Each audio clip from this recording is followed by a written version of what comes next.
नमस्कार दोस्तों, target with PS Parihar channel में आपका स्वागत है। इस चैनल के माध्यम से आप लोगों को विद्यार्थी जीवन से संबंधित सभी सूचनाएं प्रदान की जाती हैं।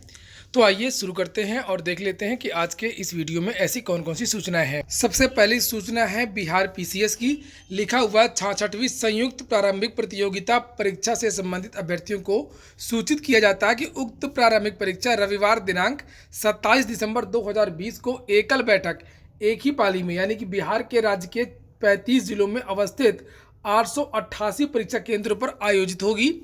उक्त परीक्षा हेतु प्रवेश पत्र आयोग के वेबसाइट पर उपलब्ध कराए जाएंगे, जिसकी सूचना समाचार पत्रों और आयोग के वेबसाइट के माध्यम से दे दी जाएगी। प्रवेश पत्र डाक के माध्यम से नहीं दिए जाएंगे। वहीं पर कुछ अभ्यर्थियों को बाहर भी कर दिया गया है। उसके बारे में यहाँ लिखा हुआ कि उक्त परीक्षा हेतु प्रकाशित विज्ञापन में निर्धारित कट ऑफ डेट दिनांक 1 अगस्त 2020 के अनुसार कम उम्र एवं अधिक उम्र होने के कारण कुल 782 अभ्यर्थियों को अनर्हित किया गया है और अनर्हित अभ्यर्थियों की सूची आयोग की वेबसाइट www.bpsc.bih.nic पर प्रदर्शित है। अनर्हित अभ्यर्थी दिनांक 16 दिसंबर 2020 के संध्या के 5 बजे तक साक्ष्य के साथ में आपत्ति आवेदन आयोग के ईमेल आईडी पर भेज सकते हैं। इसके बाद एक आवश्यक सूचना है रेलवे भर्ती की, और यहाँ पर लिखा हुआ है कि 15 दिसंबर से शुरू हो रही रेलवे की भर्ती परीक्षाओं में अभ्यर्थियों को साधारण मास्क पहन करके जाना होगा। आरआरबी रेलवे भर्ती बोर्ड ने डिजाइनर या मानक के विपरीत मास्क पहनकर परीक्षा देने पर रोक लगा दी है, तो इसलिए आप लोगों को ये खास ध्यान देना है। अभ्यर्थी मुंह पर रुमाल या गमछा बांधकर भी परीक्षा नहीं दे पाएंगे। तो बहुत सारे ऐसे भी विद्यार्थी हैं जो रुमाल या गमछा बांधकर परीक्षा देने जा सकते हैं। तो और नीचे लिखा है कि डिजाइनर मास्क, रुमाल या गमछा परीक्षा केंद्र में प्रवेश से पहले उतरवा लिया जाएगा। परीक्षा केंद्र पर अभ्यर्थियों को पहनने के लिए एक नया मास्क दिया जाएगा। आरआरबी कोरोना काल में हो रही परीक्षाओं के लिए पर्याप्त मास्क के इंतजाम भी कर रहा है। नीचे लिखा हुआ कि बोर्ड दिसंबर के मध्य से मिनिस्ट्रियल और आइसोलेटेड पदों की परीक्षा कराएगा। इसके बाद 28 दिसंबर से एनटीपीसी की परीक्षा शुरू होगी। एनटीपीसी की परीक्षा मार्च 2021 तक खंडों में कराई जाएगी। अभी ग्रुप डी के बारे में कोई भी जानकारी नहीं दी गई है। इसके बाद में अगली सूचना है एक और मार्क की विद्यार्थियों के लिए।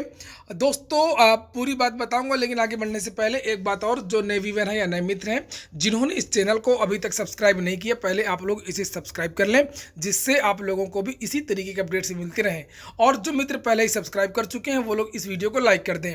यहाँ पर लिखा है कि रेलवे में नई नौकरियों का संकट, सुरक्षा को छोड़ करके बाकी सभी नए पदों के सृजन पर लग गई रोक। नीचे अमर उजाला की ये पोस्ट है और इसमें लिखा हुआ है कि रेलवे की तरफ से जारी पत्र के अनुसार सेफ्टी के मामले में नए पदों के सृजन को लेकर के कोई दिशा निर्देश जारी नहीं किए गए हैं। यानी पहले की भांति नए पदों पर भर्ती की प्रक्रिया चल रही है, वो जारी रहेगी। ये बात हो रही है केवल सेफ्टी और सुरक्षा के मामलों में, जीआरपीएफ इत्यादि की जो भर्ती होती है, आरपीएफ इत्यादि की सेफ्टी के मामलों में। लेकिन जो दूसरे पद होते हैं उनका अब नया पद सृजन नहीं होगा। 2 साल पुराने जो पद सृजित हुए थे उनकी भी समीक्षा होगी। इसके बारे में ये आप लोग देख रहे हैं कि एक पत्र भी जारी रेलवे की तरफ से हो चुका है। नीचे लिखा है कि भारतीय रेलवे बोर्ड ने नए पदों के सृजन को लेकर के हाल ही में एक आदेश जारी किया है। इसके तहत रेलवे में जिस नीति के जरिए नए पद सृजित किए जाते हैं, अब उसकी समीक्षा होगी। रेलवे में सेफ्टी से जुड़े पदों को इस नीति से अलग रखा गया है। बाकी सभी नए पदों के सृजन पर आगामी आदेशों तक रोक लगा दी गई है। रेलवे के सभी महाप्रबंधकों, जिनमें प्रोडक्शन यूनिट और दूसरे विभाग भी शामिल हैं, को निर्देश दिया गया है कि वे रेलवे बोर्ड के उक्त निर्णयों का पालन करें। और भी यहाँ पर बहुत सारी बातें लिखी हुई। लेकिन रेलवे में अन्य जितने भी विभाग हैं उनमें नए पदों के सृजन पर रोक लगा दी गई है। पिछले 2 साल में जितने भी नए पद सृजित हुए हैं उनकी भी समीक्षा की जाएगी। यदि उन स्वीकृत पदों के लिए अभी तक भर्ती प्रक्रिया शुरू नहीं हुई है तो उन पदों को वापस करने के मकसद से उनकी समीक्षा होगी। यानी कि जो भर्ती चल रही है उसके अलावा जो पद रिक्त हैं उस पर अब भर्ती फिलहाल नहीं होगी। नीचे आगे लिखा है कि खाली पड़े मौजूदा पदों में 50% की कटौती कर दें, यह भी आदेश दिया गया है। इसमें सेफ्टी से संबंधित पद शामिल नहीं है।